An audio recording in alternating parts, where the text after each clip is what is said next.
Mesdames, Mesdemoiselles et Messieurs, bonsoir, bonsoir, bonsoir, bonsoir à tous les Ivoiriens et à tous nos frères de l'Afrique. Bonsoir, vraiment, nous sommes très heureux de nous retrouver à cette émission et nous sommes ravis, d'ailleurs, ravis par le cours des événements dans notre pays. Eh bien, nous venons ici pour parler de la Côte d'Ivoire, vous le savez, parler de la Côte d'Ivoire. Parce que actuellement ça chauffe en Côte d'Ivoire et il s'est établi depuis quelque temps, depuis le 11, samedi 11, une sorte de rapport de force entre le gouvernement et les forces de l'opposition, surtout les forces du Front commun qui ont décidé justement de résister au président Alassane Ouattara, de résister à la dictature du RHDP, qui veut garder le pouvoir par tous les moyens, qui veut garder le pouvoir par la force. Donc, les Ivoiriens qui ont décidé justement de dire non, non, non, non à la dictature, de dire non, nous n'en voulons pas parce que notre pays, c'est notre pays et nous pensons que notre pays mérite mieux que ce que nous voyons aujourd'hui. Donc, les Ivoiriens sont vraiment déchaînés et nous sommes très heureux d'ailleurs. Vous savez, ce qui nous autres nous réjouit dans cette manière dont les choses s'opèrent actuellement en Côte d'Ivoire, ce n'est pas la violence, ce ne sont pas les gens qu'on tue pour rien, c'est pas ça qui réjouit notre cœur, bien au contraire, mais c'est la prise de conscience des Ivoiriens, en fait, qui nous fait plaisir. Parce que rappelez-vous que il n'y a pas très longtemps que les Ivoiriens ne pouvaient pas parler, il n'y a pas très longtemps que les Ivoiriens étaient très silencieux et que les Ivoiriens subissaient le pouvoir du président Dramane Ouattara.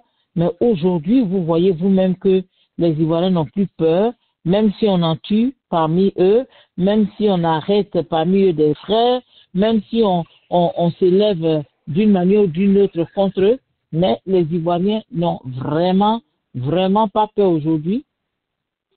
Ils n'ont pas peur du pouvoir de M. Ouattara et ils n'ont pas non plus peur de ce qui se passe, de l'armée qu'on envoie dehors contre eux, des policiers qu'on envoie contre eux, tous, et les mercenaires. N'oubliez pas les mercenaires parce que effectivement, il nous a été rapporté que aujourd'hui en Côte d'Ivoire, il y a des mercenaires, des gens donc qui se font passer pour des gens pour des corps habillés, mais qui en fait ne le sont pas, qui sont tout simplement des mercenaires acquis à la cause de M. Ouattara et qui vont dans les quartiers justement pour attaquer les jeunes gens, comme le petit dont on a déploré la mort parce que simplement il était assis devant son magasin, il a reçu une balle et cette balle l'a emporté et c'est dommage parce que aujourd'hui, la violence qui se passe en Côte d'Ivoire, ben, c'est une violence qui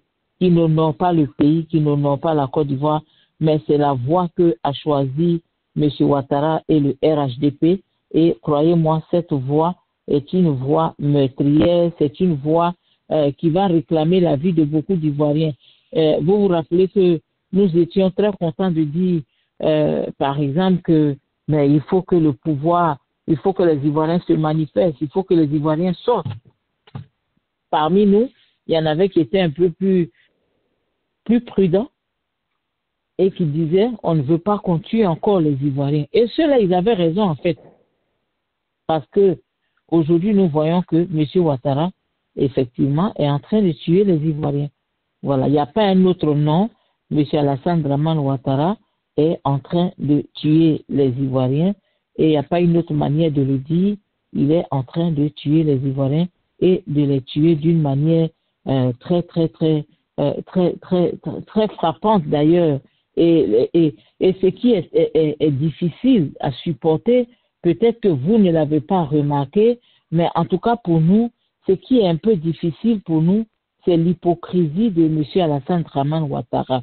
C'est-à-dire cette hypocrisie dans laquelle il s'en va dire aux gens que c'est la démocratie en Côte d'Ivoire, il doit y avoir la démocratie et tout ça. Et pendant qu'il parle de démocratie, M. Alassane Ouattara s'en va tuer les Ivoiriens envoient les gens pour les arrêter, pour les kidnapper, pour tirer sur les jeunes gens, hein, le futur du pays. Et pendant qu'il fait ça, eh bien, il vient encore redire aux gens que non, il faut la démocratie, non, le pays, la démocratie doit être au-dessus de tout dans notre pays. Vous voyez, c'est un peu une situation très difficile parce que M. Ouattara joue à l'hypocrisie. Il a toujours été une musaraigne, hein, voilà. Il mord et puis il souffle là-dessus, donc il va rencontrer des chefs coutumiers à qui il parle de démocratie, mais quand les jeunes gens sortent dans les rues, eh bien, on les assassine sans que ça ne dérange personne.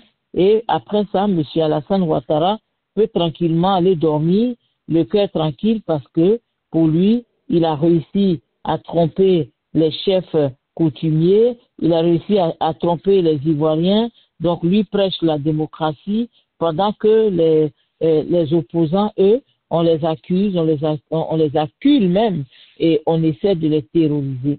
Alors on a vu déjà la police qui est allée chez M. Afin Dessin, on a vu la police qui est allée chez M. Laurent Gbagbo, hein, qui allait bloquer l'entrée du siège de M. Laurent Gbagbo. Moi, je connais bien ce siège. Hein, je suis passé devant puisque je suis allé voir une grande sœur qui habite juste en face du siège. Et donc là-bas, bon, quand je dis une grande sœur, c'est pas la peine de vous agiter, hein, comment on les appelle, les mercenaires du RHDP, parce que c'est la grande sœur d'une amie qui m'avait donné des colis pour elle. Donc, je suis allé simplement la saluer et puis elle m'a invité à manger. Voilà. Donc, n'allez pas dire que si c'est Sarah à sa grande sœur qui habite là-bas, non. C'est pas vraiment ma grande sœur, mais c'est une dame que je respecte parce que c'est l'aînée de mon amie et donc en tant que telle, je suis allé la voir puisque j'étais à Abidjan. Il fallait donc que j'aille lui dire bonjour. C'est comme ça les enfants qui sont bien élevés, c'est ça la tradition. Donc je suis allé lui dire bonjour, voilà. Et quand je suis allé, j'ai vu le siège du PPACI et donc les policiers, effectivement, c'est un cul-de-sac. Il n'y a pas d'autre sortie. Toutes les maisons sont face à face. Et quand vous entrez dans cette allée-là, la seule façon d'en sortir, c'est de revenir, de faire demi-tour pour sortir par où vous êtes entré. Et donc, quand la police vient là pour bloquer cet exit, écoutez, qu'est-ce que la police veut? Pourquoi est-ce qu'elle vient bloquer là? Qu'est-ce qu'elle cherche? Voilà. Donc, elle cherche à emprisonner les gens. Elle cherche à arrêter M. Laurent Gbagbo. Mais croyez-moi, M. Alassane Ouattara a fait beaucoup de choses dans ce pays. Oui, il a fait beaucoup de choses. M. Alassane Ouattara a amené Gbagbo Laurent à la CPI à une époque où les Ivoiriens étaient terrorisés par la guerre, où ils étaient préoccupés à sauver leur propre vie, où ils étaient en train de s'enfuir pour aller tous vers le Ghana, pour échapper à la chasse aux sorcières que Alassane Dramane Ouattara avait instauré dans le pays avec ses rebelles et ses dozos. Rappelez-vous très bien, en 2011, les gens étaient plus préoccupés à se sauver qu'à penser à un leader. Mais croyez-moi, aujourd'hui, la situation a changé. Aujourd'hui, M. Laurent Gbagbo est rentré, le pays est remis en place, les gens sont chez eux, ils sont calmes chez eux, chacun essaie de faire sa politique comme il veut, comme il peut. Alors, si cette fois-ci, M. Ouattara décide de mettre la main sur Laurent Gbagbo, ben, croyez-nous, ce ne sera pas le schéma qui s'est passé en 2011. Non, ce ne sera pas le même schéma, croyez-nous. Ce schéma-là sera très, très négatif pour M. Alassane Ouattara. Donc, il va falloir que Alassane fasse très attention à lui-même parce que cette année, ben, écoutez, les Ivoiriens ne laisseront pas M. Alassane Ouattara mettre la main sur Laurent Gbagbo. Moi, je ne suis pas PPACI, mais croyez-moi, je ne serai même pas d'accord qu'Alassane Dramane Ouattara aille attraper M. Gbagbo pour le mettre en 16 jours, et sous prétexte que c'est Gbagbo qui fait l'appel. Et vous savez, ce soir, je n'ai pas l'habitude de vraiment m'attaquer aux gens directement, mais je voudrais dire que Camille Makosso, ce jeune homme qui n'a aucun respect ni pour Dieu, ni pour ses aînés, parce que bon, pour Dieu, il n'y a plus de respect, Camille Makosso, nous tous nous savons qui c'est.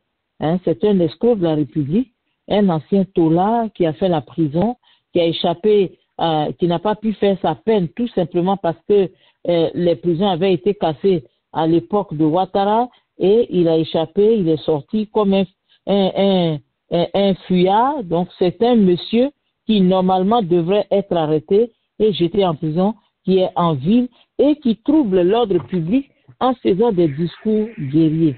Et j'espère que tous ces discours guerriers qu'il fait, il pourra en assumer la conséquence. Parce que vous savez, quand on a une bouche ouverte, grosse comme ça, on peut s'avaler facilement une mouche. Voilà. Et quand la mouche entre, le temps qu'on s'en rend compte, on l'a déjà avalée et puis ça peut créer un problème dans notre estomac. Et vous savez que les mouches, leur rôle, c'est de créer la putréfaction dans les choses dans lesquelles elles s'en vont, puisqu'elles déposent des œufs, et ce sont ces œufs-là qui créent la putréfaction. Donc, en fait, monsieur Makosso, qui aujourd'hui est en train de courir pour le RHDP et qui se donne l'audace de vraiment attaquer les leaders de l'opposition, comme monsieur Laurent Gbagbo, comme monsieur Tidiane Thiam, il va falloir informer monsieur Makosso sur le fait que lui-même, sa vie est en danger. Parce que les Ivoiriens d'aujourd'hui, ils ne sont pas les Ivoiriens de 2011. Les Ivoiriens d'aujourd'hui ne sont pas non plus les Ivoiriens de 2020. Les Ivoiriens d'aujourd'hui ne sont pas les Ivoiriens de 2022. Les Ivoiriens d'aujourd'hui sont des Ivoiriens très, très, très déterminés. Ce sont des Ivoiriens qui sont prêts à en découdre avec le pouvoir de M. Alassane Ouattara. Et donc, il doit comprendre que ces Ivoiriens-là ne sont pas en train de faire du jeu. Ce n'est pas du jeu. Ils ne sont pas dans du jeu. Leur vie est engagée. Leur vie est engagée. La vie de nos familles sont engagées. La vie de nos frères et sœurs sont engagés. Quand vous voyez qu'on lance des lacrymogènes qui causent la mort d'un enfant, d'un bébé, même pas un enfant, d'un nourrisson, vous comprenez tout de suite que les gens qui sont là en train de pleurer ne sont pas en train de s'amuser. Et justement, si le camp Ouattara ne se calme pas, ils risquent eux aussi de compter des morts. Parce que quand on installe la mort, on ne peut pas installer la mort et vouloir la vie de son côté. Si vous tuez les enfants des gens, vous ne pouvez pas espérer que vos enfants soient en vie. Parce que ce qui s'attaque arrive à Makloklo, arrive aussi à Maklakla, comme disent les gens. Donc vous devez comprendre que si on attaque les Ivoiriens et qu'on veut détruire la Côte d'Ivoire, intimider les gens, on tue les gens à gauche, à droite, mais sachez que ceux qui tuent les gens là, sachez que vous aussi, vos familles vont en souffrir. C'est très important. Vos familles vont en souffrir. Oui, elles vont en souffrir parce que on ne s'attaque pas comme ça aux familles des gens.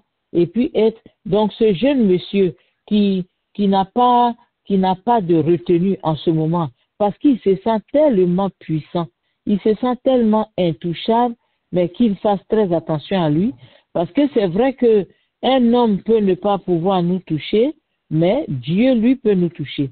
Un homme peut ne pas pouvoir nous atteindre, mais Dieu, lui, peut nous atteindre. Et quand quelqu'un se met à la disposition des individus qui tuent, qui se met à la disposition d'assassins, eh bien, il ne doit pas être étonné demain quand on le tue. Je le dis parce que les Ivoiriens n'aiment pas qu'on se dise la vérité. Quand Makosso menace Laurent Gbagbo aujourd'hui, vous savez donc que c'est une situation difficile parce que les Ivoiriens d'aujourd'hui ne sont pas venus pour s'amuser. Ils ne sont pas prêts pour les amusements. Ils sont très au sérieux aujourd'hui. Et peut-être que ce jeune homme confond un peu les époques dans lesquelles nous sommes et il pense que c'est l'époque où il pouvait venir sur l'Internet pour dire ce qu'il veut, comme il le veut, et puis il n'aura rien. Non. Aujourd'hui, les Ivoiriens sont très fâchés. Les Ivoiriens, ils ne sont pas désespérés. Ils sont dégoûtés. Dégoûtés de M. Ouattara. Dégoûtés ils sont dégoûtés du RDR. le soi-disant RHDP. Ils sont dégoûtés de ça. Ils ne veulent plus en entendre parler. Donc, quand ils sont en train de faire leur palabre avec le RHDP, il faut justement que M. Makosso fasse très attention à lui, parce qu'il est toujours prêt à écarquiller une grande gueule pour insulter tout le monde, mais il doit faire attention parce qu'aujourd'hui, les données ont changé. Bref, alors aujourd'hui, nous voyons que la peur a changé de camp. On a tous vu aujourd'hui ce qui s'est passé en Côte d'Ivoire. Et ce qui est bien dans cette histoire, c'est que aujourd'hui, M. Ouattara et son clan ont vu qu'ils ne pourront plus s'attaquer aux leaders politiques impunément. Et ça, c'est une avancée. D'ailleurs, le lundi, on vous avait dit ici, et je vous avais dit personnellement que je trouve que la marche du 11 est une marche positive parce qu'elle a montré au RHDP qu'ils ne sont pas les seuls sur le terrain. Elle a montré que les Ivoiriens aujourd'hui sont debout, que les Ivoiriens ne sont pas prêts. Nous avons le PDCI, nous avons le PPACI qui sont ensemble, nous avons le GPS qui sont tous ensemble pour dire à Ouattara, il faut que tu t'en ailles. Et nous avons les Ivoiriens qui sont entrés dans ce combat pour dire, oui, il y en a marre, Ouattara, il faut que tu partes, point de 4e mandat. Donc, cette marche a été quelque chose qui a révélé au camp de M. Ouattara qu'aujourd'hui, les données ont changé, même s'ils font semblant d'être courageux, s'ils font semblant de ne pas avoir peur, mais nous savons que les nuits, ils ne dorment pas, les réunions se multiplient, et croyez-moi, celui qui n'est pas à la réunion, il risque de perdre son poste ministériel, ils le savent. Ils doivent tous être à ces réunions parce que leur vie en dépend, et nous sommes très contents que les choses se passent comme ça. Parce qu'à l'époque, c'est eux qui terrorisaient les gens. Aujourd'hui, ce sont eux qui sont terrorisés. Croyez-moi, quand nous apprenons tout ce qui se passe aujourd'hui en Côte d'Ivoire, nous sommes très heureux parce qu'au-delà des meetings que M. Ouattara est en train de faire, les voyages, ils ne dorment pas. Ils ne peuvent pas dormir parce qu'ils savent que le peuple est debout. Ils voient que le peuple ivoirien ne veut plus se taire. Ils voient que les jeunes Ivoiriens ne veulent plus se taire. Ils voient que les jeunes Ivoiriens sont dehors, sont dans les rues, que les jeunes Ivoiriens sont réveillés justement pour montrer à Dramane Ouattara qu'il n'est pas le seul sur le terrain et qu'eux aussi, ils sont sur le terrain et qu'ils ne vont pas se laisser faire. Donc, c'est très important parce qu'aujourd'hui, c'est un message fort qui a été donné au camp du RHDP qui avait toujours cru qu'il pouvait inquiéter n'importe qui sans que les Ivoiriens ne réagissent. D'ailleurs, je pense que si M. Tidiane Thiam était à Abidjan aujourd'hui, personne n'aurait osé le toucher non plus. Parce qu'aujourd'hui, tous les Ivoiriens ont fait bloc, ils sont derrière leur leader et ils sont prêts à défendre leur leader justement contre les arrivistes du RHDP, contre les voleurs, les mangeurs de la République qui pensent que la solution, c'est de terroriser les gens en libérant sur la population les militaires. Et ce n'est pas la solution. Ce n'est pas la solution. La solution, c'est tout simplement d'appeler les Ivoiriens à une table ronde. La solution aujourd'hui pour le RHDP, ce serait de dire aux Ivoiriens, asseyons-nous et discutons. Et nous pensons que M. Ouattara gagnera à le faire et que M. Ouattara gagnerait justement à faire cela. Il n'en sortira que plus grand. La seule conséquence pour M. Ouattara, s'il le fait, c'est qu'il en sortira un grand homme, un homme honoré, un homme que tout le monde respecte, un homme pour qui les gens diront, en tout cas, c'était un grand homme politique. En tout cas, c'est un homme politique. Il a respecté sa parole et surtout, il a voulu protéger le peuple ivoirien. Il n'a pas voulu que la Côte d'Ivoire s'enflamme et pour ça, vraiment, nous l'apprécions. Mais si M. Ouattara continue à persévérer dans l'insanité dans laquelle il se trouve pour dire qu'il est candidat et que les autres ne sont pas candidats, croyez-moi, il est en train de se comporter comme un petit garçon qui pense que son papa qui est derrière lui est tellement fort qu'il peut frapper tous les enfants du quartier jusqu'au jour où ce même petit garçon va voir son papa être bastonné par le père de son ami à lui et qu'il se rende compte que, attention, mon papa n'est pas aussi fort que je ne le pensais. Voilà le papa de mon ami qui est venu le bastonner. Voilà, c'est comme ça. Parce que quand quelqu'un pense qu'il est trop fort, il faut montrer à son fils qu'il n'est pas vraiment fort en le frappant et l'enfant est derrière et il voit son père. Alors, Alassane Ouattara pense que Macron est tellement puissant pour lui aujourd'hui qu'il peut continuer à faire ce qu'il veut en Côte d'Ivoire. Croyez-moi, ça ne va pas se passer ainsi. Ce qui est bien dans cette nouvelle méthode que les Ivoiriens utilisent aujourd'hui, c'est qu'il faut paralyser toute la Côte d'Ivoire. Et même à l'intérieur du pays aujourd'hui, le pays est paralysé. Voilà. Aujourd'hui, en Côte d'Ivoire, le pays est paralysé. M. Ouattara sait que le pays est paralysé. Il ne peut rien faire. Ils ne peuvent pas empêcher les jeunes gens de se manifester ou de manifester, comme on dit en français. Ils sont dans les rues, ils bloquent les quartiers, ils bloquent les routes. Ils ont bloqué le cortège d'Apollo Touré. Très bien, bravo à eux. Ils ont bloqué les sous-préfets et autres, je crois, d'Azopé ou bien d'où. Bravo à eux. Ils ont bloqué, j'ai vu tout à l'heure des vidéos à l'intérieur où les rues sont bloquées, les routes sont bloquées et personne, mais alors personne ne peut passer. Et ça, croyez-moi, c'est une grande avancée parce que c'est ce qu'il faut aux Ivoiriens. Voilà. C'est ce qu'il faut aux Ivoiriens. Il faut justement bloquer. Il faut bloquer, il faut bloquer, il faut bloquer. Il faut bloquer toutes les issues. Il faut bloquer tous les passages. Il faut tout bloquer en Côte d'Ivoire pour obliger Alassane Ouattara à venir à la table. Et il sera obligé, il va y venir parce qu'il n'aura pas d'autre choix que de venir à la table de discussion. Il n'aura pas d'autre choix.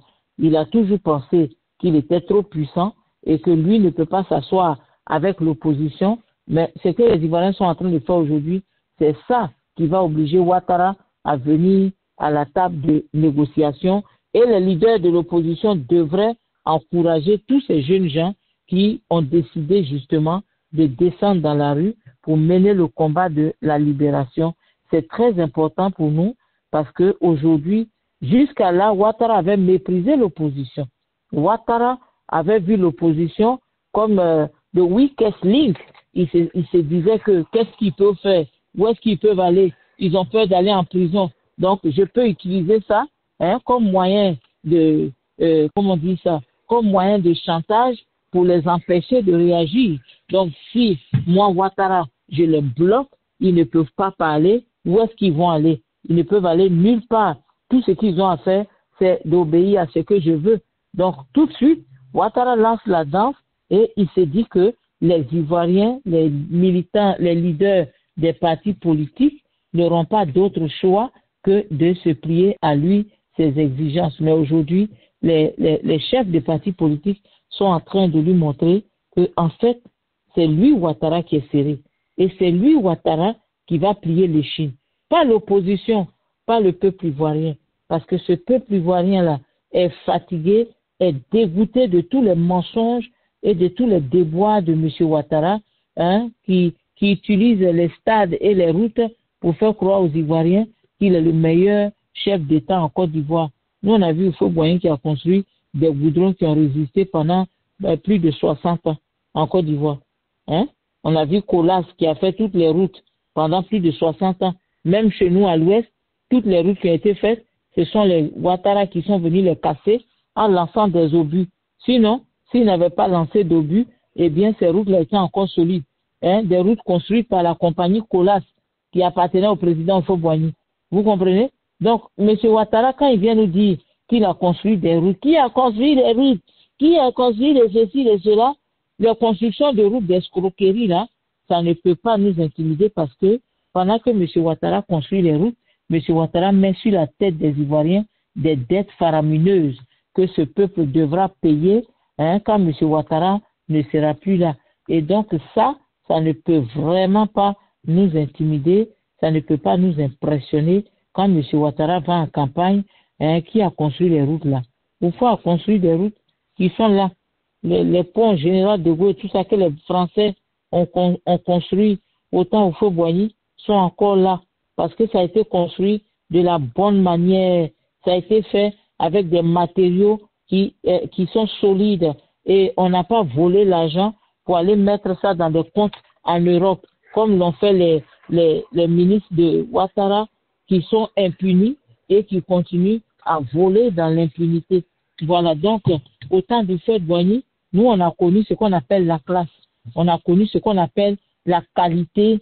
Nous avons connu ce qu'on appelle ce qui est fait et qui est bien fait. Voilà, nous connaissons. Et quand Houphouët Boigny a permis que nous ayons le Bénet en Côte d'Ivoire, mais c'est parce que Houphouët Boigny sait qu'il faut former des intellectuels chez nous qui vont prendre la relève sur les Blancs et qui vont permettre à la Côte d'Ivoire d'avoir des infrastructures de première classe. Et il a réussi ce challenge, ce défi. On nous disait même que le président, quand il est parti en visite aux États-Unis et qu'il est revenu et qu'il a vu les immeubles, il a demandé si ce sont les hommes qui ont construit.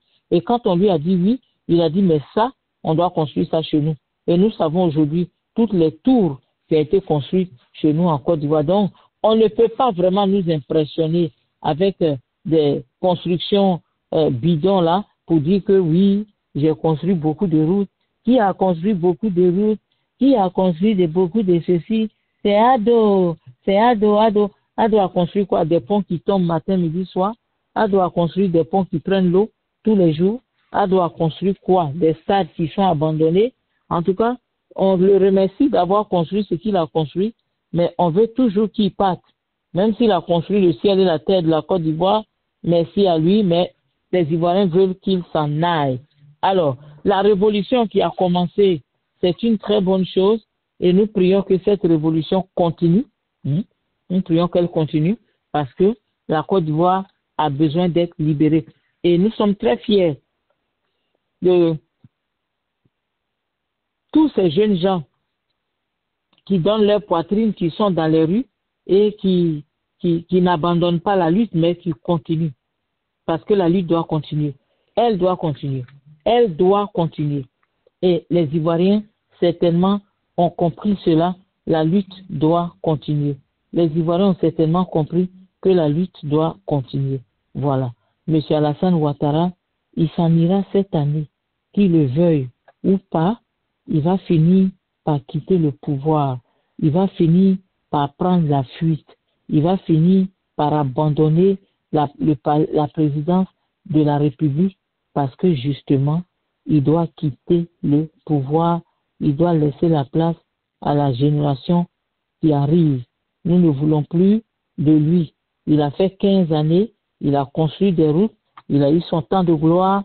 C'est le moment pour lui de s'en aller et on espère que M. Ouattara va comprendre cela et qu'il va passer le tablier aux Ivoiriens.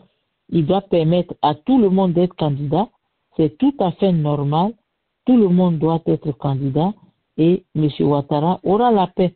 Mais s'il ne veut pas que tout le monde soit candidat et que lui seul est candidat pour aller dire après, comme un gros hypocrite, pour aller dire « Ils ont peur de moi, ils ont peur d'Ado, ils ont peur de moi, qu'ils viennent, s'ils n'ont pas peur, qu'ils viennent, mais s'ils n'ont pas peur, c'est toi Ouattara qui a peur. Entre nous les gars, qui a peur? C'est Alassane Ouattara. Quand tu élimines tes adversaires par les manipulations de force, par la répression, par la dictature, mais c'est toi le peureux. C'est pas ceux-là qui ont peur. Eux, ils ont déjà dit qu'ils sont prêts pour toi. Ils sont prêts à t'affronter. Ils l'ont déjà dit.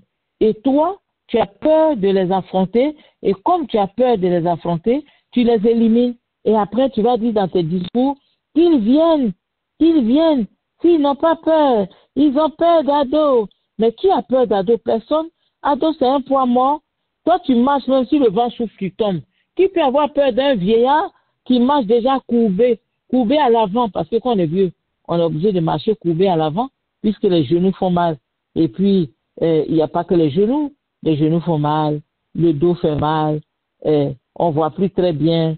Alors, on trébuche à l'aéroport, on nous attrape, on nous saisit à la volée pour ne pas qu'on se retrouve par terre et tout ça. Et quand on finit de faire ça, on vient crier pour dire aux gens, ils ont peur d'Ado. Mais qui va avoir peur de Ouattara? Les gens n'ont pas peur de lui. La preuve, même les enfants qui sont nés hier là, sont en train de dire à Ouattara qu'il n'a qu'à partir. Ils sont en train de lui demander de quitter le pouvoir. Les bébés, c'est-à-dire les arrières petits-enfants d'Alassane Dramane Ouattara, ses arrière petits-enfants, même pas ses enfants, mais les enfants des enfants des enfants de ses enfants. Vous comprenez? Ceux-là disent qu'ils ne veulent pas de Ouattara. Il faut être un homme comme Ouattara pour ne pas comprendre et pour continuer dans la honte, parce qu'il va finir dans la honte. J'espère que vous le savez, le président Ouattara, il va finir son pouvoir dans la honte, parce qu'il a amorcé maintenant la ligne droite qui s'en va tout droit vers la honte. Et il n'a pas écouté les conseils de tout le monde, les propositions de tout le monde, les suggestions de tout le monde. Il a même oublié que lui aussi, à l'époque, il avait lancé un ultimatum au président Gbagbo en disant que Gbagbo laisse le pouvoir et il ne sera pas poursuivi.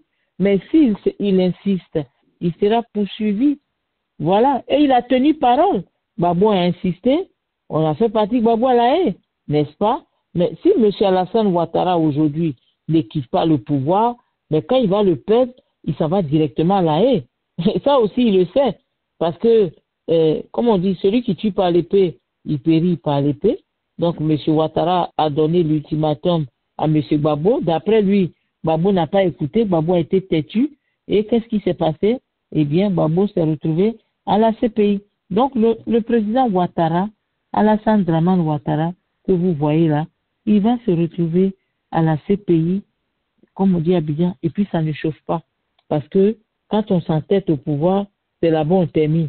C'est lui qui nous a donné l'exemple. Voilà, il dit que Gbagbo n'a pas voulu lâcher le pouvoir, voilà pourquoi on l'a arrêté. Donc lui, Ouattara aujourd'hui, ne veut pas lâcher le pouvoir. Lui, Ouattara aujourd'hui, est en train de tuer les jeunes. Eh bien, lui aussi, quand on va l'attraper, on va l'amener à la CPI. Et mon souhait vraiment, c'est qu'on l'attrape. C'est qu'on attrape Ouattara en pleine journée, voilà. Peut-être il sera dans un petit caleçon, qui sait. Mais qu'on l'attrape et que tout le peuple ivoirien le voit attrapé. Parce que c'est important pour le peuple ivoirien. Nous dont il a tué les frères, nous dont il a tué les parents, en tout cas nous autres là, nous souhaitons que Alassane Dramane Ouattara soit attrapé comme un petit rat dans un piège, qu'on l'attrape et que bon, on le juge. C'est de ça qu'il s'agit. On doit l'attraper et on doit le juger. Parce qu'il le sait. Quand quelqu'un s'entête au pouvoir, c'est comme ça que ça finit. Il nous a déjà donné l'exemple. Donc, comme lui aussi s'entête au pouvoir, eh bien, croyez-moi, on va tout simplement aider M. Ouattara à aller en prison. M. Ouattara nous a dit que c'est comme ça que ça doit se passer. Et donc, nous félicitons tous les Ivoiriens. Oui, nous félicitons les Ivoiriens qui aujourd'hui font la résistance contre le RHDP. Les Ivoiriens qui s'opposent à ce pouvoir moribond du RHDP. Tous les Ivoiriens qui sont prêts à s'attaquer au RHDP pour faire installer la démocratie en Côte d'Ivoire. Nous les félicitons et nous leur demandons de continuer la bataille parce que c'est très important qu'ils continuent la bataille. La victoire est au bout et la victoire n'est pas loin. Voilà. Alors, quand M. Ouattara parle de démocratie, je ne sais pas comment un homme d'État peut-il mentir en pleine journée? Comment quelqu'un peut se lever, monter dans une voiture limousine pour venir mentir au peuple? Comment un être humain peut-il faire ça et dormir en paix?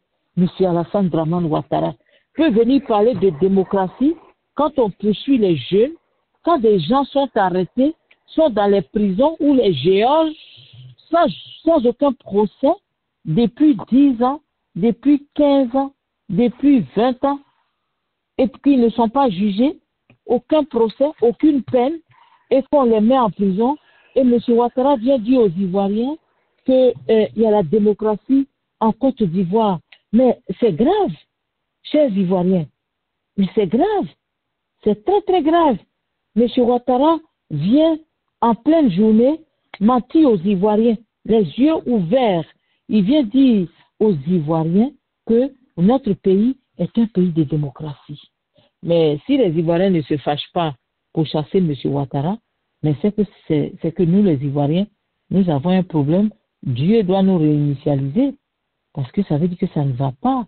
Si le peuple de Côte d'Ivoire baisse les bras, nous espérons qu'ils ne le feront pas, puisqu'ils sont déjà dans les rues, et que nous espérons qu'ils vont continuer dans les rues pour montrer à M. Ouattara que quand l'Ivoirien finalement se lève, comme l'éléphant qu'il est, plus rien ne peut l'arrêter sur son chemin.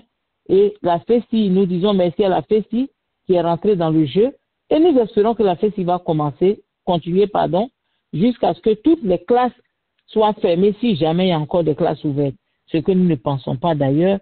Et nous leur disons merci d'avoir chassé tous les enfants des écoles, qu'ils continuent de le faire. Parce que M. Ouattara les avait utilisés à l'époque. Et comme ils ont aidé Ouattara à prendre le pouvoir, mais c'est le temps pour eux d'aider Ouattara à quitter le pouvoir. Voilà, c'est très très important pour la République de Côte d'Ivoire.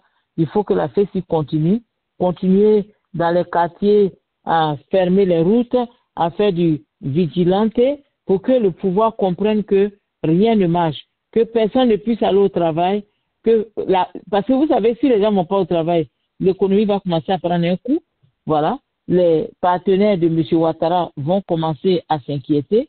Certains même vont commencer à quitter le pays s'il y a l'insécurité en Côte d'Ivoire, nous savons. Donc, il ne faut pas que la population baisse les bras. Il faut que le peuple continue.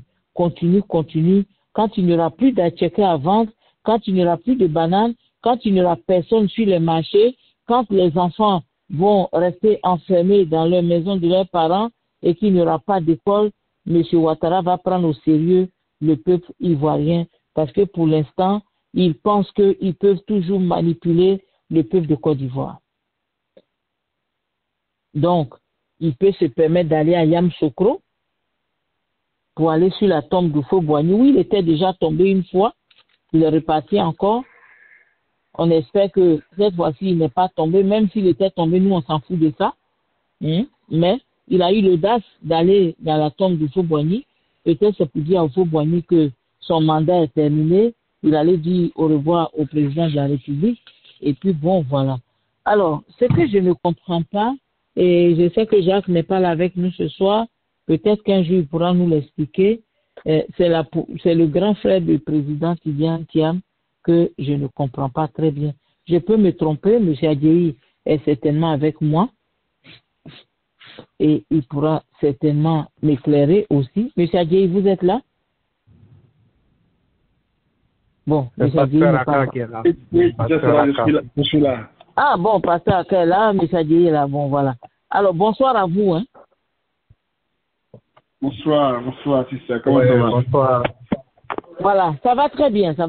Alors, on a vu, avant d'aller sur le cas Babo Laurent, sur cette démonstration de protection par les jeunes, qu'est-ce que vous pensez un peu du grand frère de M. Alassane, M. Tidiane Thiam? Parce que j'aurais appris qu'il est RHDP. Est-ce que je me trompe? Non, vous ne vous trompez pas. Il est RHDP. D'accord. Donc, son petit frère PDCI, lui, il est RHDP. Oui, donc, il est normal dans la vie. Avec ceux qui persécutent Tidiane Thiam. Oui, bon, c'est normal dans la vie, hein. Même si on est même père, même mère, on ne peut pas adhérer à la même association ou au même parti. C'est normal, vous voyez. Mais ce qui est anormal, c'est que lorsqu'on est dans un parti et on supporte la forfaiture, on supporte les crimes, les massacres, ce qui se passe, c'est ce qui est dangereux. Moi, oui, je ne peux pas adhérer à une telle association. Le problème que je vois dans cette histoire, écoutez, si moi, je suis le grand frère de Tidiane Thiam, on dit que mon petit frère n'est pas ivoirien. Donc, ça veut dire par ricochet qu'on est en train de remettre en cause moi-même mon ivoirité. Bien sûr. Bon, donc comment est-ce que ce monsieur peut fonctionner avec le RHDP qui dit que son frère n'est pas ivoirien, qui est de même père, même mère avec lui? Comment il peut gérer ça? Alors, il le gère normalement dans la mesure où, vous savez, chaque institution, chaque association et chaque compagnie a une culture. Quand tu es membre de cette institution, tu adhères à la culture de cette institution. si la culture de l'institution est de marcher sur les lois, ne pas respecter la Constitution et faire des choses bizarres, ben, vous adhérez à cette culture, vous fonctionnez comme ça. C'est aussi clair. D'accord. Voilà. Alors, allons-y maintenant, M. Laurent Gbagbo, parce que là, j'ai plus beaucoup de temps pour faire mon épilogue ou bien mon monologue. M. Laurent Gbagbo a été protégé aujourd'hui par les jeunes gens. Qu'est-ce que cela vous donne comme impression, M. Adjei? Vous savez, quand j'ai vu ça, je me suis dit, les jeunes Ivoiriens sont debout. Ils ne sont plus prêts à accepter ce qu'ils ont accepté hier. Laurent Gbagbo n'étant pas là, ils ont en quelque sorte, ils ont subi. Mais avec la présence du président Laurent Gbagbo en Côte d'Ivoire aujourd'hui, je pense que tout le monde a bravé la peur. Voilà l'impression que j'ai et personne en Côte d'Ivoire n'acceptera que ces mercenaires viennent mettre leurs mains sales sur le digne fils du pays qui s'appelle Laurent Gbagbo. Là, nous on ne souhaite pas, mais la Côte d'Ivoire va brûler ce jour-là. Que Ouattara ne s'amuse même pas. D'accord. Passez à quand? Est-ce que vous avez les mêmes impressions que M. Adjei, le président Gbagbo protégé par les jeunes gens? Quelles sont vos impressions? Oui, merci à vous. Bon, c'est tout à fait normal, hein. Vous savez, quand on fait un peu l'histoire de ce qui s'est passé en 2011, la population ou bien les militants du FPI de l'époque n'ont pas réagi. Ils ont plutôt préféré s'enfuir. Donc, une fois que le chef de guerre est arrêté, ça veut dire que la bataille est perdue. Donc, cette fois-ci, le président Gbagbo étant revenu en Côte d'Ivoire, on dit c'est le premier Gaou qui est Nyaka, mais c'est pas Gaou. Et connaissant un peu déjà les méthodes de Ouattara. C'est le deuxième qui est Nyaka. C'est le deuxième qui est Nyaka. Donc, ce qui s'est passé à l'époque, ce qui s'est passé avec le président Bédié où il y a eu le blocus de sa résidence, quelque part, les gens sont préparés à cela. Mais moi, quand je regarde tout ça, je dis que je ne sais pas quel est l'agenda du président Gbagbo. Je ne sais pas qu'est-ce qui se passe dans sa tête. Je ne sais pas quel est le discernement qu'il fait de la situation. Et cela m'amène à dire qu'il est en train de nous conduire dans les mêmes procédures que quand il y a eu la rébellion. Parce que le président Gbagbo doit comprendre que à ce stade où il est là, il y a deux choix qui s'imposent à lui. Le premier choix, soit il abandonne, il se retire carrément de la politique, il reste comme un conseiller, et puis il laisse la nouvelle génération mener le combat selon ses conseils. Le deuxième choix, il sache que si aujourd'hui le président Ouattara est candidat, est en train de faire tout ça, c'est à cause de lui, Gbagbo. Parce que c'est lui qui, à la recherche de la paix, a pris sur lui la responsabilité de ne pas consulter le peuple dans un référendum, mais qui a utilisé son pouvoir constitutionnel pour faire de Ouattara un candidat. L'accord qu'ils ont passé là, qui était témoin? Ceux-mêmes qui étaient témoins à cet accord-là, aujourd'hui, ne peuvent pas parler. Tu as subi toute l'humiliation, tu es allé en prison, tu es revenu. Est-ce qu'il faut mettre en mute un peu parce qu'on entend les gens se sont battus pour toi. Les marches à La Haye, un peu partout, les meetings. pour réclamer ta libération. Mhm. On a tout fait. Quel sacrifice on n'a pas fait? Tu rentres en Côte d'Ivoire. Malgré toutes les scènes, on s'en fout de tout son comportement, tout ce qu'il a fait. Ça, c'est sa vie, ça ne nous intéresse pas. Mais l'amour que le peuple a pour lui, là. Mhm. Moi, à sa place, je ne peux pas avoir cette attitude-là. Parce qu'aujourd'hui, là... Quelle est son attitude qui vous gêne? Quelle est l'attitude de M. Gbagbo qui vous gêne? L'attitude qu'il a aujourd'hui, c'est une attitude où elle est, je ne sais pas comment je peux dire, elle est désintéressée. C'est-à-dire, le peuple a besoin d'une orientation. Et depuis où il a fait son meeting de Porvo, il a dit, préparez-vous, on va se battre. Regardez l'engouement. Les gens sont sortis de 9, les gens sont sortis de 16. Depuis combien d'années vous êtes en train de chercher dialogue, paix, réunion, toutes les institutions du monde entier? Ouattara dit, il ne bouge pas.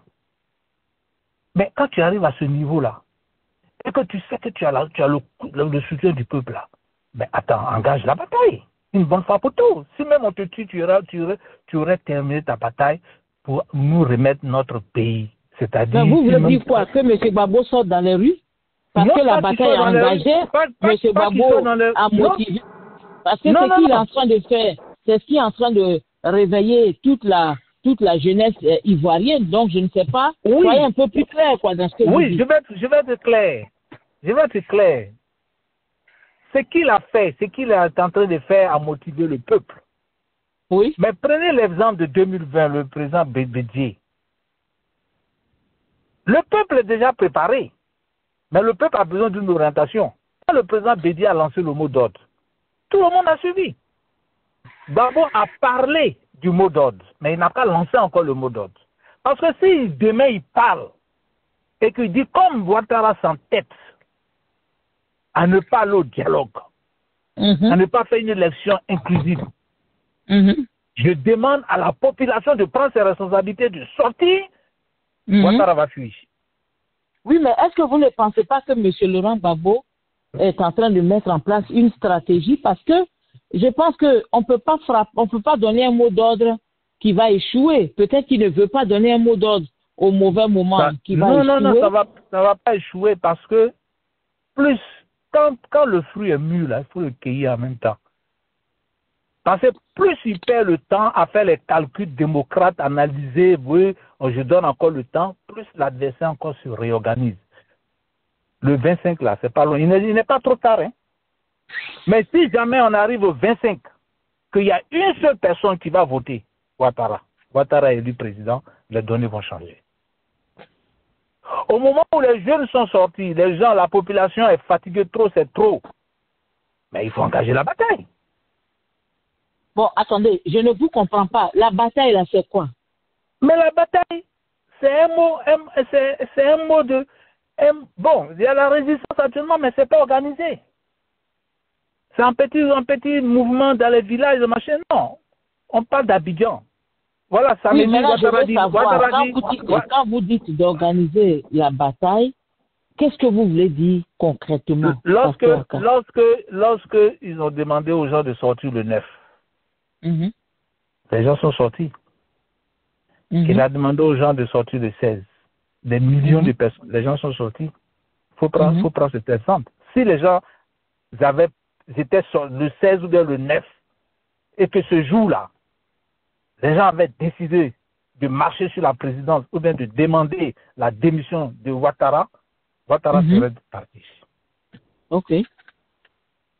Donc, dans la population, c'est vrai, il y a certaines personnes, on n'a pas besoin de pousser.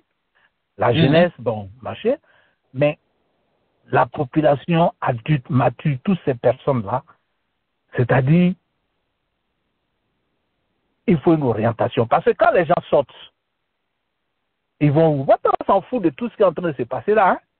Les casses, les brûlures, barrer les routes. C'est pas ça que c'est son problème. Lui, il est en train de faire sa campagne. Il fait ce qu'il est en train de faire jusqu'au 25. S'il y a élection, même s'il y a un seul bureau de vote qui est ouvert pour voter, Il va dire qu'il est élu président. Oui, mais Pasteur, moi je pense que vous êtes un peu pressé parce que regardez ce qui est en train de se passer. C'est vrai que Ouattara continue à faire sa campagne, hein, mais écoutez, ça c'est la façade de l'histoire. Parce que M. Ouattara peut faire campagne en sachant qu'aujourd'hui, les choses ne sont plus comme elles ont été il y a même seulement 2 semaines. Il y a 2 semaines, il n'y avait personne dehors. Après la première marche du mois d'août, les gens ne sont pas sortis. Chacun est parti chez lui calmement. Mais aujourd'hui, si vous voyez les jeunes gens qui sont encore en train de bloquer les routes, même dans les villages, mais je pense que c'est un grand avancement dans la lutte. Et il se pourrait que d'ici jusqu'au jour des élections, que ce ne soit même pas praticable d'aller dehors pour aller voter. Espérons, mais moi, ce que je suis en train de voir ici, c'est pas coordonné. Parce qu'il faut prendre un peu l'exemple des autres pays. L'objectif de sortie, là, c'est pas pour demander dialogue. Il faut chasser le pouvoir. Ah non. L'armée qui est là, ne va pas tirer sur les gens n'importe comment. Il faut prendre la présidence en otage. Pour l'instant, en tout cas, l'armée tire sur les gens, puisqu'on a déjà constaté des morts. Oui, mais ce qui est sûr, c'est parce que on leur donne l'occasion de le faire. Parce que moi, pourquoi je raisonne comme ça? Nous sommes en face d'une personne qui n'a pas de remords, qui n'a pas de regrets. C'est-à-dire qui n'a pas changé sa manière de faire depuis 15 ans. Depuis même plus que 15 ans. Depuis qu'il est rentré en Côte d'Ivoire, c'est les arrestations, c'est les prisons, c'est les réprimandes. C'est-à-dire qu'il ne pose aucun acte même d'apaisement. Quand tu arrives à ce niveau-là, on dit qu'Abrimo n'a plus peur de couteau. Qu'est-ce que les gens... C'est-à-dire, je ne sais pas, qu'est-ce qu'on attend encore de Ouattara comme sacrifice? Qu'est-ce qu'on attend? Rien. Malgré toutes les interventions, malgré tout ce qui est dit pour la paix, asseyons-nous, discutons, faisons des compromis. Parlons. On peut encore sauver la paix. Le monsieur dit que lui, c'est pas ça qu'il intéresse, ce qu'il lui veut là. Soit vous vous priez à lui, soit faites ce que vous voulez. Nous sommes dans cette logique. Parce que pour quelqu'un qui aime vraiment la Côte d'Ivoire, pour quelqu'un qui aime la vie même humaine, même s'il y a un seul jour de révolution, la bienveillance veut que tu mets bas la terre et que tu appelles tes frères, tu dis, discutons. Mais quelqu'un qui te dit, je n'ai rien à foutre avec toi. Quelqu'un qui te dit, tu dis que je ne ferai pas 4e mandat, je vais faire 4e mandat. Et je vais faire 5, je vais faire 6. C'est-à-dire, depuis où il a donné ça, il a déclaré sa candidature, là, il a lancé la bataille. Donc, pourquoi il dit il y a un choix? Soit tu te bats, soit tu laisses. Nous sommes engagés dans une bataille, il faut engager la bataille. Moi, voilà mon point de vue. Sinon, ça ne sert à rien de faire ce désordre-là. Ça ne sert à rien de faire ce désordre-là. Et puis après, M. Ouattara doit être proclamé président. Voilà. Si l'objectif est atteint, je dirais Alléluia. Mais ce que je suis en train de voir, après le 25, il n'y aura plus de désordre. Hein. D'accord, M. Adjaï, vous voulez faire un point là-dessus avant que j'aille vers M. Sissoko? Oui, je soutiens le point d'Akam. Je vais aller un peu plus en profondeur. Après avoir analysé la situation, le comportement de Ouattara envers la population ivoirienne et envers les opposants, Ouattara a été clair. Lui, il n'a plus d'affaire de dialogue. Et donc, lui, il est engagé à faire un braquage. Et on sait bien que quand il y a une manifestation, il déploie ses mercenaires, ce qu'il appelle son armée, et cela tire sur la population. Quand on sait ça, et qu'on est dans la position de Laurent Gbagbo, qui a vaincu tout le monde et il est revenu de la haie, il doit avoir une position ferme quand il engage le combat. Le combat ne se fait pas les mains nues. Non, il ne faut pas envoyer les gens dans les rues, les mains nues pour dire tu as fait une révolution, ça ne marchera pas. Puisqu'il a des mercenaires, alors on va Nyangamitu, on se prépare, Et on a des gens qui encadrent nos marcheurs. Hein. On les encadre. Ça se finance. Et comme ça, quand cela tire sur la population, alors là, il y a des gens pour riposter. Quelqu'un ne va pas dire que tu as défendu, tu t'es défendu. Donc, si je vous comprends bien, vous voulez qu'ils engagent un combat armé avec avec les miliciens et l'armée de Côte d'Ivoire. Parce que si ce que vous êtes en train de dire, c'est ce que ça veut dire. Quand on utilise le mot riposte, et vous comprenez très bien le français, quand on riposte là, c'est avec les armes. C'est-à-dire qu'on vous tire dessus, vous ripostez. Et pour qu'on riposte, il faut donc que les gens soient armés. Et donc, vous souhaitez que les jeunes gens puissent être armés pour qu'ils puissent riposter pour protéger leur vie? Non, ce pas les jeunes gens. Non. Nous devons avoir des gens de sécurité. Voilà, parce que quand, dans un parti politique, quand les gens vont se réunir, il y a un service sécurité. Le service de sécurité est là pourquoi? C'est pour des cas d'éventualité extrême. Donc, quand on mène une révolution et qu'on sait que les enfants, les jeunes, les femmes vont sortir les mains en l'air, les mains nues, il faut avoir des sécurités pour encadrer nos marcheurs. Oui, mais les sécurités, là, ils sont pareils que vos marcheurs parce qu'ils n'ont pas d'armes. Non. Et s'ils n'ont pas d'armes, ils sont au même niveau que vos marcheurs. Les sécurités, là, on les engage. C'est le point que je vais faire. On met de l'argent, on met la main dans la poche, on les engage pour encadrer la révolution, pour encadrer les marcheurs. Si l'armée, les mercenaires en face de nous n'ont pas tiré, ok, on encadre la marche. Mais si ils ont ouvert le feu, le feu doit aussi ouvert sur eux. C'est aussi clair que ça. C'est ça. Donc, il faut engager. Donc, répondez oui à ma question. Ça veut dire que vous souhaitez que combien de gardes pouvez-vous engager pour protéger des masses? Moi, je pense que c'est pas possible parce que pour que ces gardes-là, ces agents de sécurité soient capables de protéger la masse, il faut donc qu'ils soient en plus grand nombre que la masse, ce qui n'est vraiment pas le cas. Voilà. Et les armes qu'ont les militaires de Côte d'Ivoire, Ouattara s'est préparé à cette éventualité que vous voyez. Donc, engager un combat armé avec lui, sans avoir les ressources, ce sera amener les enfants à la mort. Clairement, sans transition, on va les arroser, ils vont mourir, et puis Ouattara va se proclamer président. Voilà. Et ça, ce sera pour moi la pire option que de donner des armes à des gens qui n'auront que des pistolets, qui vont tirer un coup, qui ne savent peut-être même pas tirer, peut-être même qu'ils auront peur, ils vont fuir pour déserter et abandonner les marcheurs. Voilà, moi je pense que la meilleure méthode, c'est celle que nous voyons, parce que chez nous on dit souvent que le feu là, c'est un peu que ça devient une grosse flamme. Donc aujourd'hui on peut mépriser et négliger ce qui est en train de se passer, mais ce n'est pas négligeable parce que M. Ouattara se rend compte que la situation a changé. Même si Gbagbo n'a pas donné d'ordre, mais aujourd'hui, la situation a changé. Les jeunes gens sont encore dans les rues et ils n'ont pas peur. Ils continuent de protéger leur quartier, leur maison et tout ça. Ok. Ben, je vous donne un petit exemple. Oui, allez-y. Un petit exemple. Laurent Gbagbo, ce n'est pas un petit politicien, ce n'est pas un enfant. Vous voyez, Ouattara allait faire blocus devant la maison de Bédier.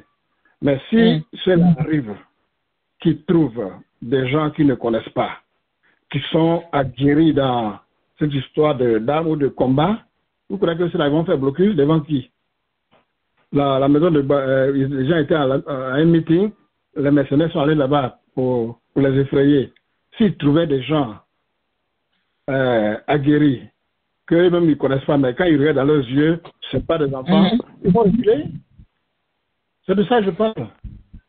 En tout cas, vous dites toujours la même chose en prenant des différents points. Parce qu'on voulez un engagement armé avec les civils.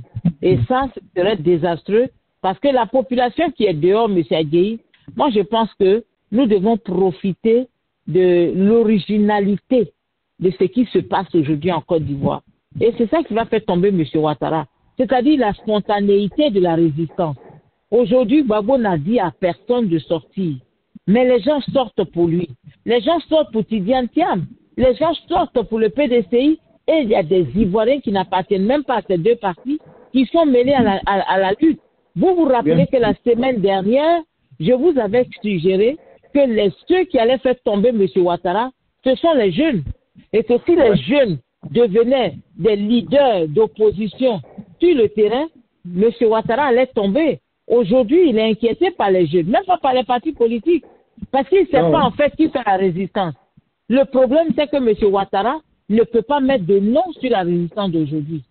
Parce que tantôt, c'est le Gbagbo en chante, tantôt, c'est le PDCI qu'on clame, tantôt, c'est la société civile qui se plaint. M. Ouattara sait que c'est gâté en fait.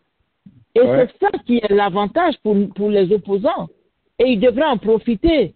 Voilà. Parce que un affrontement, mais vous allez affronter qui? Aucun entraînement, aucune arme qui vous soutient, qui va vous donner des armes avec lesquelles vous allez faire la guérilla. Il n'y en a pas. On n'a même pas besoin de ça. Monsieur Pasteur, quand vous voulez faire une précision, allez-y. Le point que je voulais faire en une seconde, c'est l'expérience vécue en 2004. J'étais à Abidjan. Lorsque la population a marché sur l'armée française au niveau de l'hôtel Ivoire. Bien sûr. Elle avait un objectif. Et l'armée française était obligée de reculer, de plier. Et moi, c'est cette marche-là que je réclame. Il faut marcher sur la présidence. Il faut marcher sur la République. Une fois que cela est fait là, mais le pouvoir n'aura plus le pouvoir tombe.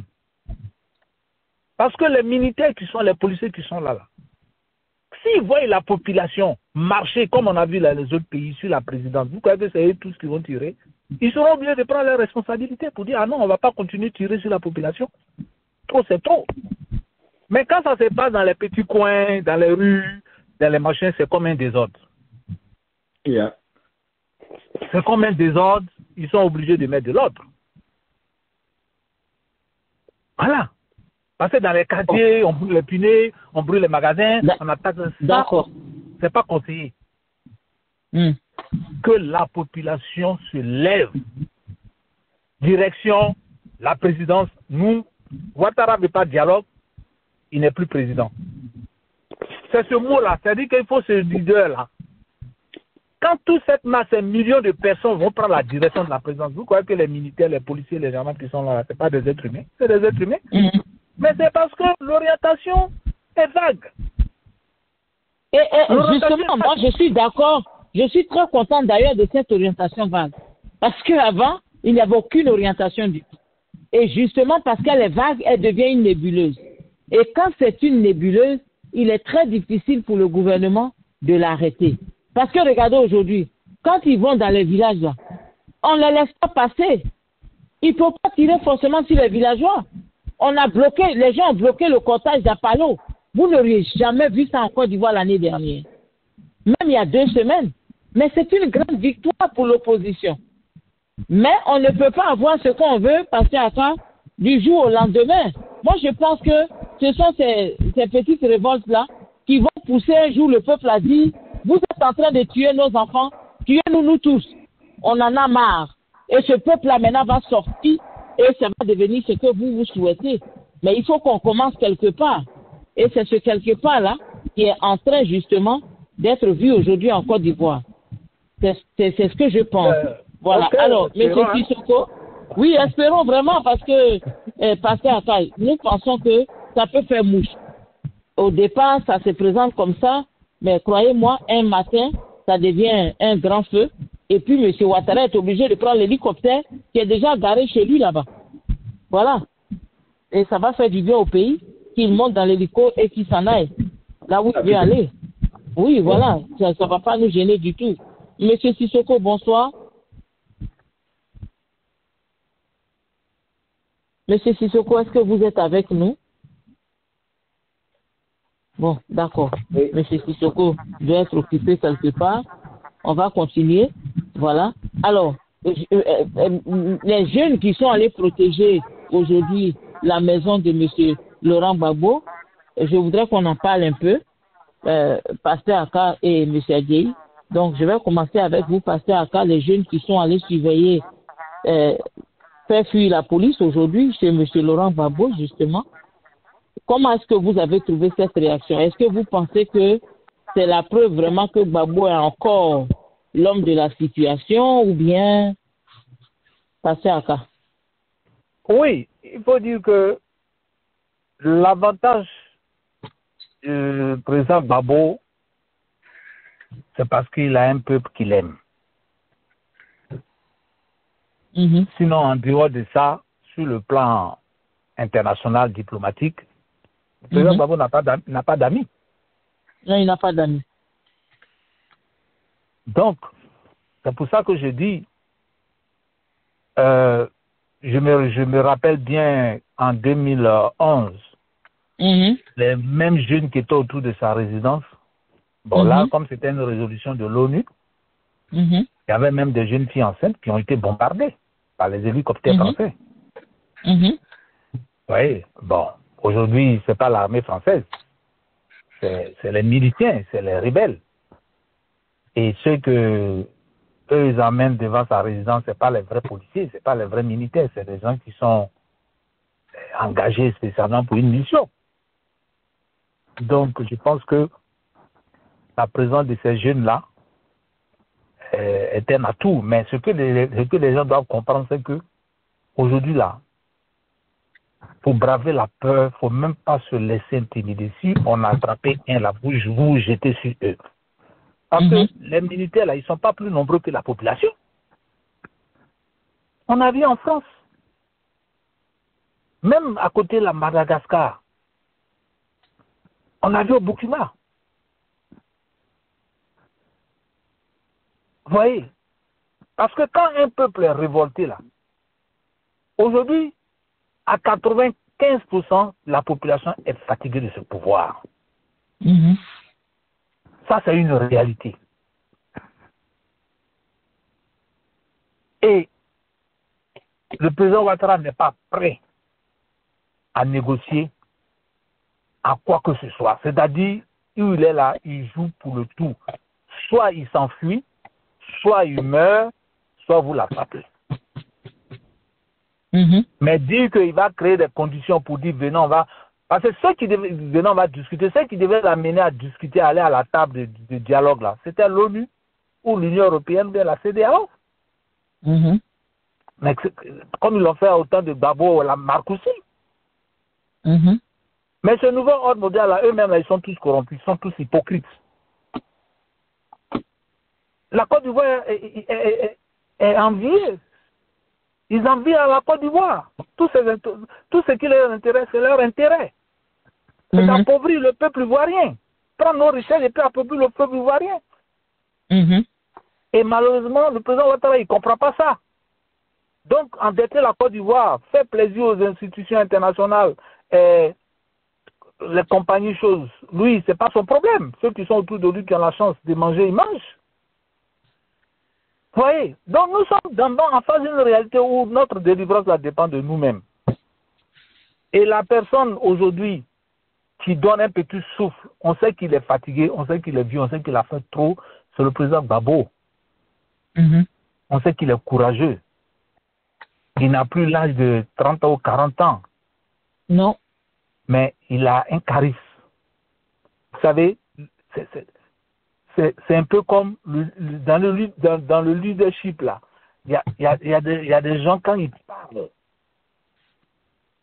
c'est un peu comme Moïse. Quand Moïse, pour la délivrance du peuple de l'Israël, quand Moïse a parlé, là, le peuple a suivi. Donc, quand Dieu te donne cette possibilité-là, il faut savoir la saisir. Aujourd'hui, là, on n'a même pas besoin même que le président Gbagbo dise quoi que ce soit, mais flic, quoi que ce soit. Mais le charisme qu'il a là, quand il parle là, c'est du fétiche. Si je peux m'exprimer ainsi, ça dit, je veux dire que c'est sacré. Tu Thiam, il est trop jeune en politique. Il n'a pas besoin de ça. Mais le fait que Thiam s'est mis en accord avec lui, c'est déjà un poids suffisant. C'est déjà gâté. Vous avez tout fait. Ouattara dit, dis-tu pas. Alors un gars comme ça, là, vous allez le laisser jusqu'à aller au 25 octobre? Mais attendez. Même s'il y a une seule personne qui le vote, les jeunes qui sont là, ça ne lui dit rien. Mais vous savez, Pasteur Aka, moi je pense que nous voyons plus court que ce qui arrive. Moi je pense que nous sommes pressés. Nous pensons que Ouattara doit tomber avant les élections. Il peut tomber après les élections. Non. Il y a cette possibilité. Ce serait un mauvais calcul. Non. Ouattara que vous voyez là peut tomber après les élections. Pourquoi je dis cela, Pasteur Aka? Parce que regardez, si aujourd'hui, M. Ouattara empêche tout le monde d'être candidat, si M. Ouattara fait que M. Gbagbo, tout le monde est éliminé, et qu'on continue comme ça jusqu'au 25, mais il y a de fortes chances que, pendant la proclamation des élections, des résultats, que les Ivoiriens sortent. Parce qu'ils savent que c'est du vol. Ils savent que c'est de la tricherie. Et ça peut encore susciter beaucoup de personnes, la colère de la population, je veux dire. Donc, il ne faut pas limiter ces événements-là à l'avant-élection. Ça peut arriver aussi pendant ou après. Oui, ça, ce que vous dites là, c'est quand on a affaire à un adversaire qui modère. Un dictateur actuellement sur le plan constitutionnel là. Ouattara n'est pas président. Les gens gèrent les affaires. Parce qu'il est candidat à sa propre succession. Un dictateur, vous allez le laisser aller jusqu'aux élections. Mais si on a vu autant de Gbagbo, malgré que Gbagbo était au pouvoir, il a gagné les élections. On dit qu'il n'a pas gagné. Maintenant, Ouattara même au pouvoir, on va dire, le Cour constitutionnel va dire qu'il a gagné. La Commission électorale va dire qu'il a gagné. Et puis maintenant, tu vas venir dire que non. Mais attendez. Ça dit que c'est quand tu as affaire à un démocrate que on peut aller dans cette logique-là. Non. S'il n'y a pas d'élection totalement, en ce moment, nous serons obligés d'aller dans une transition. Et c'est ce qu'il faut. Soit aller dans une transition, mais dès l'instant où il y a élection, et qu'il dit qu'il est élu, comme on a vu en 2020, il dit qu'il a gagné, il a été élu.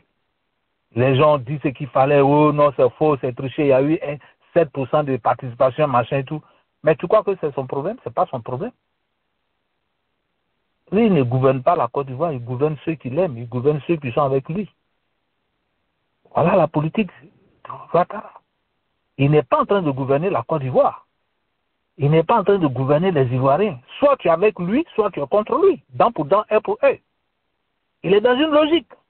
Et ça, là, il a démontré ça depuis 15 ans qu'il est là. Hein?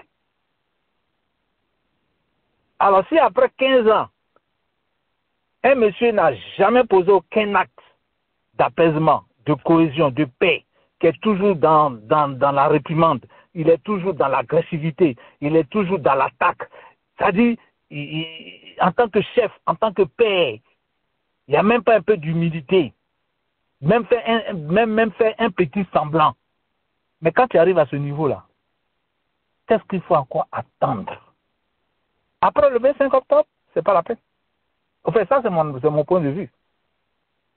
Après le 25 octobre, nous rentrons dans une nouvelle république. Dans une nouvelle dans la première république. Dans le premier mandat de la 4e république. Mais justement, si on proclame qu'il est élu, l'armée, la police sera obligée de se soumettre. Aujourd'hui, l'armée, la police n'est pas obligée de se soumettre à lui. Hein. Si la population sort là, si la population réagit là, les militaires qui sont là, c'est-à-dire ils sont dans une position où ils ne peuvent rien faire tant que la population même ne prend pas ses responsabilités. Mais si la population prend ses responsabilités là, les militaires qui sont là, quand même, c'est des êtres humains. Ils vont dire, ah, écoute, comme on a vu dans les autres pays, quand la population est sortie, l'armée est obligée de la sécuriser et puis dit, bon, hey, trop c'est trop, tu es obligé de partir. On va te protéger, mais quitte le pouvoir, eux-mêmes, ils vont organiser sa fuite. Voilà comment ça se passe dans tous les pays. Que ce soit en Guinée, c'est comme ça, c'est passé au Mali, c'est comme ça, au Burkina, c'est comme ça. À Madagascar, à Kéman, même au Népal, c'est comme ça. Ça doit me servir de conseil, d'exemple. Alors, Pasteur Aka, je voudrais quand même avoir votre opinion sur ce qu'a dit M. Adjei quand il parle de la résistance armée. Parce que vous savez, on a déjà eu des exemples en Afrique de résistance armée et nous savons ce que ça a conduit dans ces pays. Ça a détruit plus que ça n'a arrangé. On a connu la rébellion qui n'a pas arrangé le pays non plus. Qu'est-ce que vous pensez de ça? Est-ce que vous pensez que c'est pas la résistance a parlé en code que le pays va se libérer? Non, M. Adjei a parlé en code. Il y a certaines choses, par rapport à la crédibilité même de la radio, il ne peut pas dire. Mais je sais un peu de quoi il veut dire en détail. Là, il a parlé en code. Okay. Il veut parler, il faut engager une bataille à fond. Et dans la bataille, on ne contrôle pas, on ne sait pas qu'est-ce que vous avez comme défense. Si c'est du piment ou si c'est des bois ou si c'est des... Parce que l'adversaire ne vient pas les mains nues. Il faut se défendre, c'est ce qu'il veut dire. Donc, il faut trouver tous les moyens de protection et de défense. Parce que vous allez tout le temps main nue, on envoie les micros contre vous qui ont le couteau, que les machettes, vous êtes là tout le temps main nue. Bah attends, à un certain moment, ils vont vous découper vous tous. Donc, ce qu'il est en train de dire, nous sommes arrivés à une bataille où l'adversaire n'est plus dans la démocratie, l'adversaire n'est plus dans la force de la parole, mais l'adversaire est dans la violence. Donc, par conséquent, il faut se défendre avec tous les moyens que nous pouvons. Si tu as une arme, il faut prendre ton arme, c'est ce qu'il veut dire. Si tu as une machette, il faut prendre ta machette. Si tu as un couteau, il faut prendre ton couteau. Si tu as un bois, il faut prendre ton bois. Si tu as pompe, piment, il faut prendre. C'est ce qu'il veut faire dire, il veut dire en quelque sorte. Voilà. Moi, je pense que c'est comme ça que je l'ai compris. Mais sinon, il n'est pas en train de dire qu'il faut aller louer les mercenaires ou bien une armée parallèle pour venir. Non, c'est pas ce qu'il est en train de il veut faire comprendre. Il veut dire qu'il faut se défendre par tous les moyens que nous pouvons. Il y a d'abord les moyens pacifiques, la marche, tout ça. Mais on est arrivé à ce stade-là où ça n'intimide pas l'adversaire. L'adversaire, au moment où nous, on marche pacifiquement, on chante, machin et tout, lui, il vient, il commence à prendre le bois, les backtrats, la gaz, la chromosome. Mais écoutez, il faut se défendre. Et on est plus nombreux. Donc, si tout le monde cherche à se défendre, ils seront obligés de dire, ah, là, on a engagé une bataille auquel on est obligé d'abandonner. Hein. Mais si vous ne réagissez pas, ils envoient peut-être 5, 6 microbes ou bien 6 rebelles contre plein d'une... C'est-à-dire, il y a au moins peut-être 50 policiers qui sont là auprès de 200 000, 300 000 personnes. Et puis devant vous, ils font ce qu'ils ont à faire. Puis vous êtes là, vous ne réagissez pas. Mais attendez, quelle révolution ça? Ce sera la révolution à l'ivoirienne et c'est ça qui fait notre particularité, justement. Donc, autant pour ne pas faire ce désordre-là, pour laisser... Parce que nous ne réagissons pas, nous ne réagissons jamais comme les autres peuples. Donc, ça sera... Oui, on pourra même assister à la révolution à la poêle à lavement. Si tout le monde met du piment dans sa poêle à lavement pour aller contre Ouattara, ben, ça sera du jamais vu en Afrique. Hein. C'est pour ça que quand j'interpellais le président Gbagbo, le dernier point que je veux faire, c'est que en face de lui, s'il pense que engager l'orientation, la bataille, c'est trop, il n'a qu'à demander à tout le monde de voter Simon Gbagbo. Ou bien à Ouattara, c'est tout. En ce moment-là, il faut faire un bloc, il faut bloquer les urnes, il faut faire une pression de telle sorte que les résultats soient donnés par bureau de vote, parce que je sais que dans une élection réelle, Mme Simone Gbagbo va battre Ouattara, même à Ouadomelo. Vous pensez, vous savez, Mme Gbagbo, quand je l'ai vue, je trouve même qu'elle ne devait pas être candidate, parce que cette femme elle ne devait pas être candidate. Elle ne doit même pas être candidate, mais elle s'en traité. Mais je veux dire, c'est-à-dire que je fais cette hypothèse pour dire, si nous ne voulons pas engager la bataille à fond, c'est pas la peine de faire un désordre sans orientation pour accompagner. pour accompagner la réélection du président Ouattara. Autant choisir l'option PDCI, PPACI, FBI, tout le monde derrière un seul candidat. Les 25 bureaux de vote qui seront ouverts, on fait en sorte que les résultats soient donnés par bureau de vote. On demande à tout le monde d'aller voter. On fait en sorte qu'avec la communauté, il y ait une sécurisation des votes. Parce que si on prend les résultats pour envoyer à Cuba, ça c'est fini déjà. Il va transformer les choses. Donc, Cuba ne dira que ce que chaque bureau de vote va donner en direct. Si on veut cette option, en ce moment, ça ne sert à rien de faire ce désordre-là et puis ne pas atteindre les objectifs. Parce que quand moi j'écoute les gens marcher, on marche pour que les gens soient inclusifs, une élection inclusive. On marche pour que Gbagbo soit candidat, que Thiam soit candidat, Soro soit candidat. Mais le monsieur dit, hey, la liste est bouclée déjà. Ceux qui doivent être candidats sont déjà candidats. Ils sont déjà en campagne. Donc, marche de demander encore Gbagbo n'a qu'à être candidat, Thiam n'a qu'à être candidat là. Ça, c'est quelle façon de marcher ça? On marche pour dire on ne veut plus de ce pouvoir. Voilà. Il faut changer de slogan. Il n'y a rien. Aujourd'hui, là, il n'y a pas de peur. Il faut être dur. Ou alors, bon, pour éviter, comme on est des démocrates, regardons parmi les candidats là, il y a Awadon Melo, il y a Jean-Baptiste Dion, il y a Simone Gbagbo. Bon, écoutez, hein, c'est pas grave, c'est pour le pays, hein. Bon, peut-être qu'en faisant ça, on va donner le prix Nobel de la paix à Gbagbo. Donc, écoutez, mes enfants, bon, mettez bas la terre. Mettez bas la terre. Ah, mais c'est ce qu'il veut, non? Parce que c'est ça. Bon, allons-y, supportons tout Simone Gbagbo, ou bien supportons tout Awadon Melo, faisons en sorte que tout le monde aille voter. On va le voter, tout le monde va voter ce jour-là, en masse, en grande quantité, et puis on va le battre dans les urnes. Si c'est ce qui pense que c'est mieux, il n'a qu'à le faire. Mais sinon, tout le monde sait que l'élection est déjà bouclée. Et un dictateur, il ne va jamais perdre. Ça, c'est une réalité. Soit vous l'empêchez d'être candidat, parce que très souvent, les gens donnent l'exemple du Sénégal. Au Sénégal, Macky Sall n'a pas été candidat. Hein. S'il était candidat, il gagnait. On a vu en Guinée. En Guinée, le président, les choses, comment on l'appelle, il était candidat, il a gagné. C'est après ça qu'il y a eu le coup d'État. Alpha Condé. Alpha Condé. Aujourd'hui, au Cameroun, Paul Biya, il a gagné. Donc, un dictateur ne peut jamais. D'abord, en 2010, 2011, c'est parce qu'il n'est pas dictateur. Voilà pourquoi il a perdu. Voilà pourquoi ils sont venus l'arracher sa victoire. Parce qu'il n'est pas dictateur. Alors, vous êtes en face d'un dictateur, vous pouvez en faire quel calcul?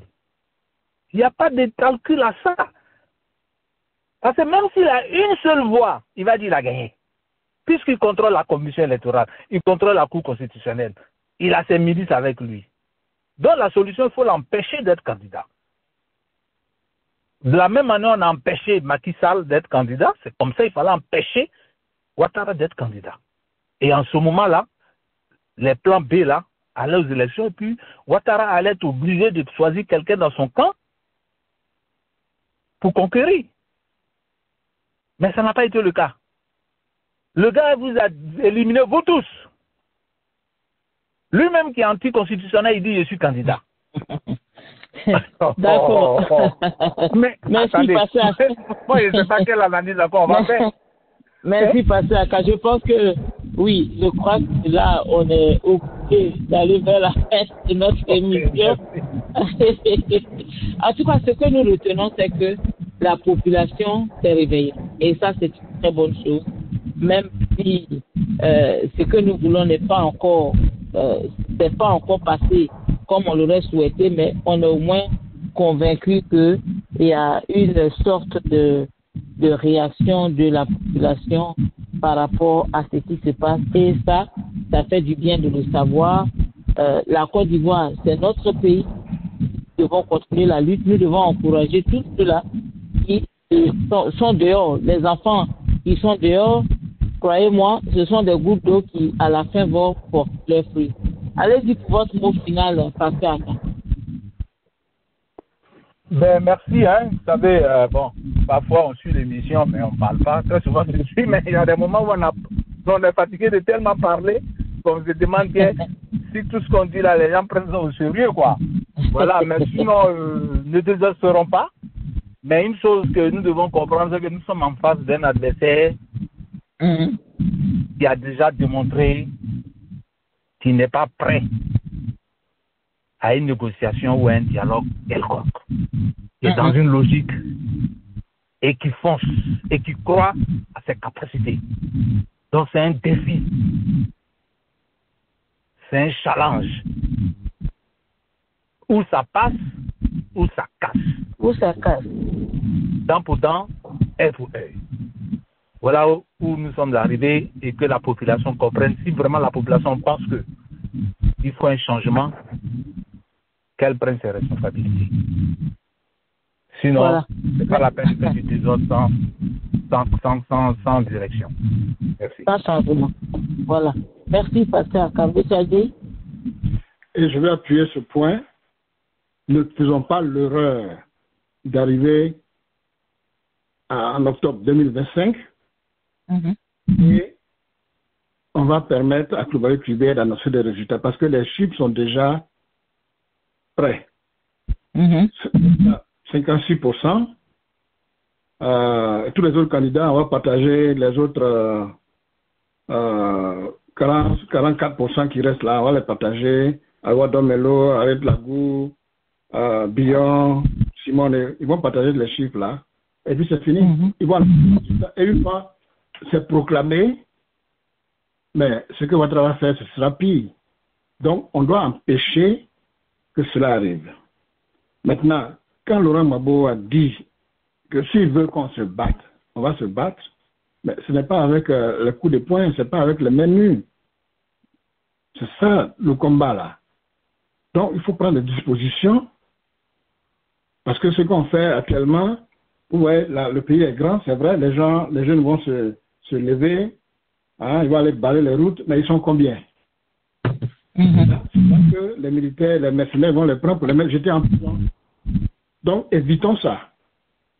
Ou bien on engage le combat ou on ne l'engage pas.